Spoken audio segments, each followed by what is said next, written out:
Oh yeah, I remember like 2 months in, like I'm on this M&A deal for that company that we tried to help, buy vessels from, but to convince to buy vessels for, and literally like the VP of my team has just left.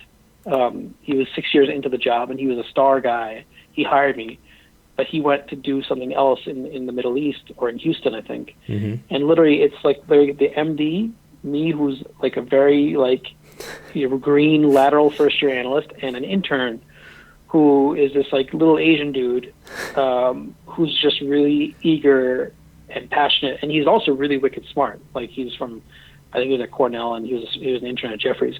So literally, we're running this deal, and like it's the night before this M&A transaction is to close, and like this guy is like working on a couple of comps outputs for me, and he's like, "Hey, Hasib, do you need me to stay here?" And I'm like, "Hey, yeah, dude, you need to stay here, right?" And so then he emails me like an hour later. He's like, "Hey, Hasib, I'm just telling you, like I'm gonna be here, and I'm just gonna take a nap in the closet on the 4th floor here.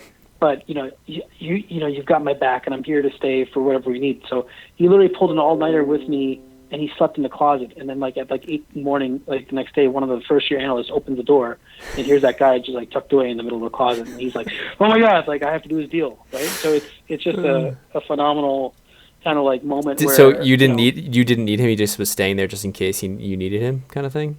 Effectively. Yeah. And so he was still asleep when somebody walked in. He slept in the closet, and people found him there.